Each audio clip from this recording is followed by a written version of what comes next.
Now, Akwaba, what friend Ajua said to him, Mesro, now I subscribe to my channel. Mia notification bell also for more news. Ebusianfo aye rumor and then I'm embonting said there is fire in the NDC party. Nasa fire is between His Excellency John Dramani Mahama and the chairman of the party, Asiedu Nketia. Now this fire between them is about the appointment of His Excellency John Dramani Mahama aye. Amanfu bi esusu say His Excellency John Dramani Mahama kame akoye say omo chairman Asiedu Nketia edi dwuma pa o play role major role in this say NDC for omo coming back him. Na kame akoye say after NDC for buy no appointment ekosu no omo etwe Asiedu Nketia egu Asiedu Nketia ne nkrofo do mbebia His Excellency John Dramani Mahama appoint omo na Asiedu Nketia ne ba ne pe ene nipa wo feel ready Asiedu Nketia na side wa appoint no Asiedu Nketia so obi a ye na yenim anase wa wonim no or aspire for president e Ghana hanom anya me ya adona say NDC for mo komo congress a ye be so Asiedu Nketia nanim e da ballot paper so mo kwakoto abama no as flag bearer into no there His Excellency John Dramani Mahama ya because kame akoye say people from his side ni na no and John Dramani Mahama His Excellency as sideline yomo into no was sideline in Crawford na Crawford be no yomo e be cause a contest entire na ya pa na nipa oka say people and I say leaders from the NDC have been telling him say just say appointment His Excellency John Dramani Mahama nere and anemia Ibrahim Mahama omo no mo yes appointment e course na akoso yehu na say Crawford miensa we His Excellency John Dramani Mahama ne wife Malodina and afin so Ibrahim Mahama or His Excellency John Dramani Mahama ne brother na eno Asiedu Nketia so ne buafu no cheze aha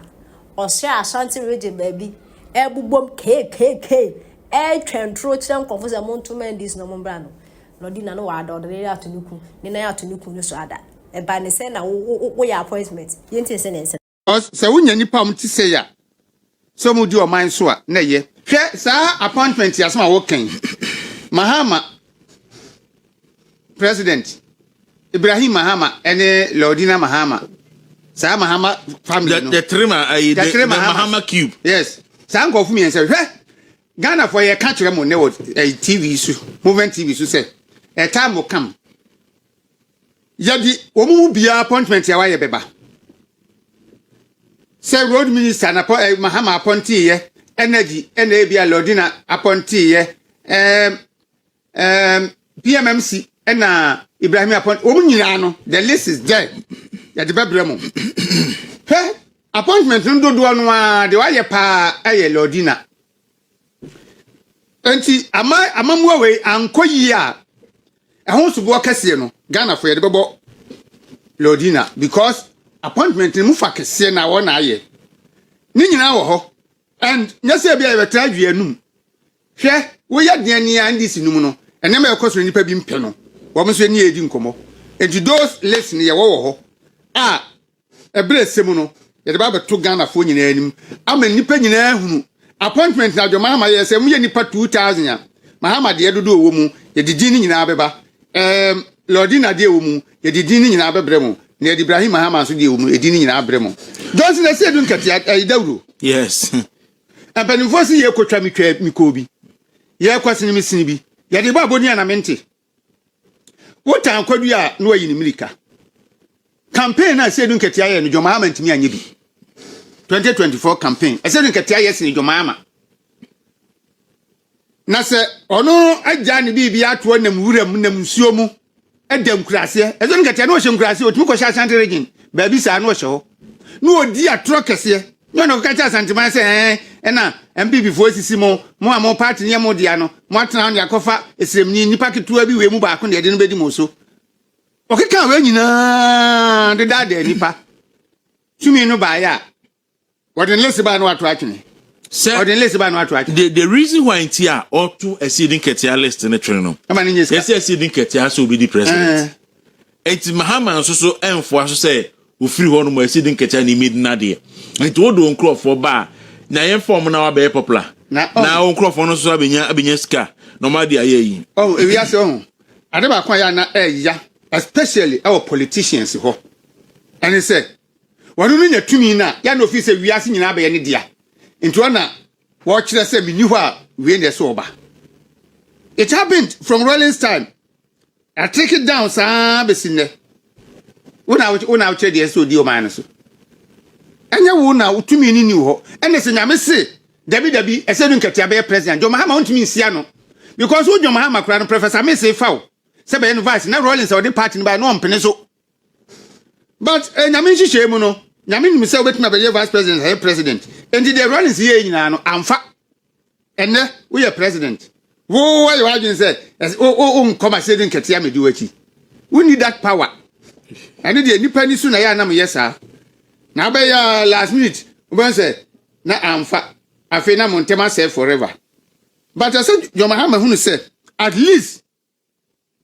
chairman Asiedu Nketia ye bi bua no 2024 or ye campaign papa odi trouble no papa atro odi bua no na ene epupu obo na su no. Oh, in fact, Asiedu Nketia mo pa. Na say say okay. Once papa nti wonso aka na atu. Na Asiedu Nketia papa tia wini power. Yeah. Wa kana na. Anka no ohuri kosi afem, no ohuri kosi ya, wa kan we no kan se na Asiedu Nketia wonte nka. Niema ekoso no that's party for bebre ani nyi. Asante Fasios list ne bra na me nkyerwa de bi. Wo de opa Fasios list ne bra na ye hwade. Appointment no a ekoso no that's bre eya wo de me de to so na me nhyɛ dan kodit ba wo de hwedin a eya wo appointment that wo de fatenten pa no okay wo de for way for instance that's what his appointment we are him for appointment wisdom de say ne Asiedu Nketia de ba ko na wa se wo ne ba no nko a ofa sa first one ne ba yi a kwaku Asiedu Nketia eno pe ne Asiedu Nketia e dia eye ne dia ne ba no ene se share that ni poli ase o baby enti sorry ye ma umura na so ye ma come ne o enti ya kwaku o di kan oye joma makola edu jita makola ya kwaku na NIE no NIE se wa pon pa o se wati won onim se Ghana card no kra no integration bi akoso amani NHIS ni ne manema nyina no o ho dada na wakoche imagine linking Ghana card onim Ghana card issue no Dr. Bawumia eson da yibi se Ghana card onim se Ghana card no ewo the you say betimi containing about 24 different cards. Yeah. In fact, Andra me who say yes say IFS for a proposal say Ghana card no Bank of Ghana any other for new to ni enya no yen use no cry as ATM because what the capacity say you betimi use as ATM because a chip embedded. Yeah. Na me na me proposal and say sa proposal we me ye in 2020 say yemfa muncheni yi yemma Ghana card number no and serve as obi a bank account number that's where si a percent krono esoti wo mayi mu a yen say simple yenye integration no now Bank of Ghana number no enye o bank account number simple gra so that all the account ni bi wo NIB NIB4 have their code but you still use your Ghana card number same number so our account different or GCB oko GCB the same bank number no your Ghana card number no should be your account number so that you let me trace you obi a ehona me pe ehona na Bawumia me hu se na nti we se na omokan se utimi use bank Ghana card no as ATM pepe no it means and our capacity betimi ayen betimi aye betimi aye nti a Ghana card no Bawumia timi introduce me be ye passport a utimi to kwan fi outside eba no ekita the features of the e-passport because e-passport no chip shemu and a Ghana card no so no chip shemu a obi bia guso information bia person do guso bia guso e wo a capacity say betimi contain about 24 different cards